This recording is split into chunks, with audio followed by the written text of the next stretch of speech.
Salve, salve, tricolores de toda a terra. Acabei de malhar aqui, conversar um pouquinho com vocês sobre o jogo de ontem, né? O Fluminense, mais uma derrota, né? A gente fica numa situação delicada, né? Não temos a próxima rodada contra o Juventude, então o Fluminense vai ficar um tempo ali na zona do rebaixamento.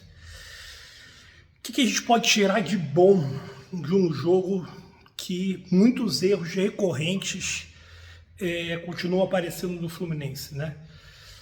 Esse jogo tem pequenas coisas que a gente pode tirar de bom. A volta do Alexander, eu acho que o Alexander jogou bem, né? E vira um segundo volante ali que pode ajudar muita gente, porque ele tem essa característica de defender e chegar na frente, chegar na área. Volta do Keno, por incrível que pareça, o Keno foi bem útil, né? O Arias não jogou bem, apesar de estar lá à direita, uma esperança minha na hora que eu vi o Keno em campo é que o Arias fosse para a direita e voltasse a jogar o futebol dele, mas não que o Arias jogue mal, que é difícil isso, mas não está brilhante como ele é de costume, né? O Keno, para mim, fez um jogo bom na sua volta, né? Eu acho que são as duas melhores coisas ali que a gente pode tirar. Acho que o menino Cão Elias faz a melhor partida dele como profissional, mas para mim ainda não está pronto, apesar de ter ajudado ali no lance do gol do Keno. Mas algumas coisas ruins a gente também tem que dizer, né? Eu acho que o JK, que tem um talento natural, né, nato, uma hora ele puxa uma bola ali, dá um drible, dá um chute pro gol bem, mas você vê ele claramente fora de forma, ele claramente pisando na bola. Ele entregou 2 bolas que deu contra-ataque pro São Paulo. Então é um cara assim que a gente precisa do JK. A gente precisa de um jogador com o estilo do JK. A gente precisa do imponderável do JK, aquele cara que um lance pode mudar o jogo.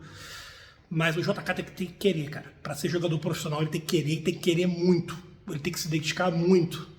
Porque senão passa a história, cara. Passa o tempo e fica. E fica. Não vai ser o talento natural que ele deu, a iluminação natural que Deus botou nele, né? Que ele é um cara iluminado, que vai fazer dar certo. Outra coisa é a insistência do Fluminense de passes para trás. Que quando dá certo a gente não fala. Mas sempre deixa o Fluminense em riscos enormes, né? E o Fluminense, mais uma vez, abusou de passes para trás, né? E esses passes comprometeram, né? 2 falhas do Fábio. O Fábio falhou, não tem como tirar a falha do Fábio, né? O Fábio é um cara que evoluiu pra caramba nesse quesito, tem méritos o Diniz fazendo isso, mas para que expor ele a tantos riscos? E eram passes que não eram necessários, tinha opções de jogada, né? E os 2 foram do Diogo Barbosa, que aliás fez uma péssima partida, ofensivamente nulo, defensivamente erra na marcação e parece um cara com medo, parece que a bola queima no pé dele, né? Esses atrasos para o Fábio mostram muito isso, um jogador temeroso, né? E às vezes muita gente falando no Marcelo, né, cara, que o Marcelo não aguenta mais, tem que ser reserva. Me desculpa, galera, mas quem fala isso não dá. O Marcelo não tem condições de ser reserva do Diogo Barbosa nunca. Você tem que usar ele com sabedoria. Eu entendo que você vai ter que poupar o Marcelo em algumas horas, mas é um nível abissal. Quando ele entra, ele quase faz um golaço ali, quase consegue empatar o jogo. Apesar do Fluminense ter tido mais saída de jogo, né? Vou sentar aqui um pouquinho, apesar do Fluminense ter conseguido sair mais para o ataque, apesar de ter tomado até uma pressão na primeira linha, diferente dos outros jogos, né? Era uma pressão que era 2 caras faziam uma pressão na primeira linha, eles faziam um bolo de 4 ou 5 caras um pouquinho atrás desses caras, né? Não foi uma pressão igual, por exemplo, que a gente sofreu no jogo do Olímpio. O tipo de marcação foi diferente, eficiente também, tanto é que obrigou esses atrasos para trás e tinha sempre alguém muito perto ali do Fábio, né? Apesar dessa pressão, o Fluminense, com um time mais jovem, mostrou uma volúpia maior, um volume de jogo maior do que outros jogos.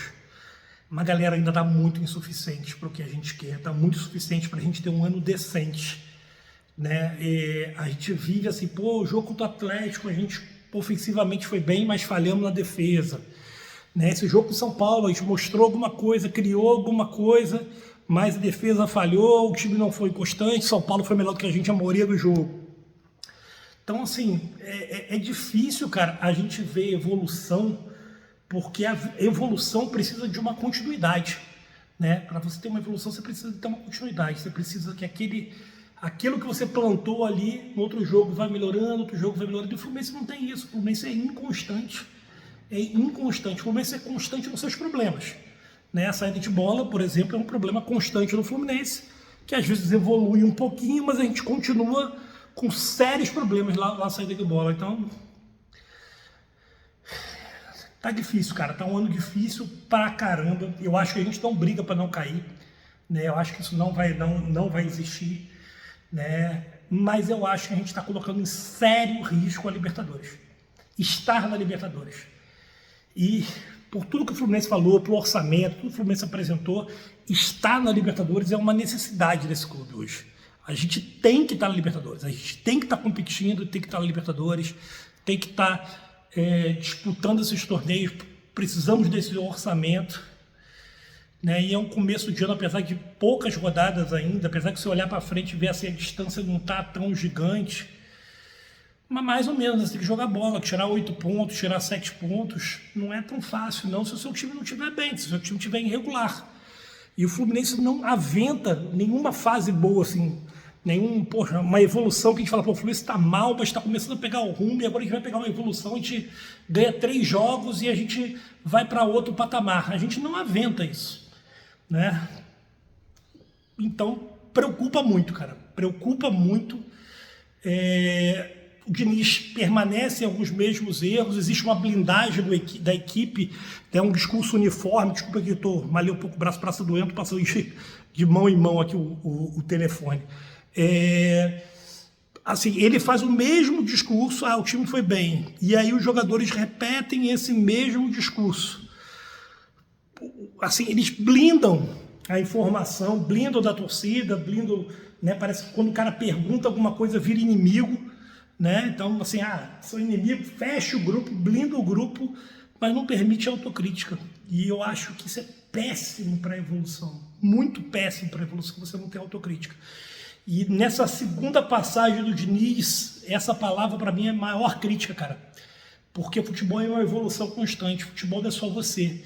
Futebol tem outro cara que vai treinar e às vezes vai treinar especificamente no que você está fazendo para ele contrapor o que você está fazendo. E você tem que aí inventar. Só que para você perceber isso, você tem que ter uma autocrítica, como o seu trabalho está sendo manjado, o outro cara já está olhando o seu trabalho, para você criar coisas novas a partir daí. Você tentar outros modelos, né? Você variar, nem que seja até do seu modelo, mas pequenas variações. Eu vejo a tentativa dessas pequenas variações, mas não vejo constância. E a não constância disso não dá evolução. Parece que ele tem que voltar na fórmula original dele, como aquilo fosse o desenho, a assinatura dele. E aquela assinatura dele basta para o esquema dele dar certo, para o futebol dele dar certo, para o Fluminense ganhar títulos. E eu acho que não é assim, cara. Infelizmente não é assim. A gente vai fazer uma análise maior do que isso aí hoje mais tarde, né? Tem Flu das 5, se liga aí, galera, 5 horas. Hoje a presença do meu amigo Marco Aurélio. Léo Bahia também vai tentar chegar junto, hoje é aniversário da mãe dele, mas ele vai chegar junto aí, deve tentar chegar junto. Tamo junto, galera, torcendo muito aí para melhorar essa fase, né? Um ano até agora muito, mas muito abaixo do que esse time tem. O time pode fazer mais do que a gente espera, do que promete, muito abaixo de tudo. E eu fico muito preocupado com um ano abaixo, pode comprometer um clube com umas finanças tão desreguladas quanto a nossa. Que isso pode ter um reflexo no ano que vem. Então, é reflexão aí que a gente tenta trocar ideia com vocês aí. Acho que tá todo mundo puto pra caramba, a verdade é essa. Mas vamos lá, vamos conversar um pouquinho mais que 5 horas da tarde, com aquele bom humor de sempre, do Flu das 5, brincando, zoando, tentando se divertir dentro do possível, que eu acho que é o necessário. Valeu, galera. Saudações tricolores, até 5 horas da tarde, Flu das 5. Um abraço.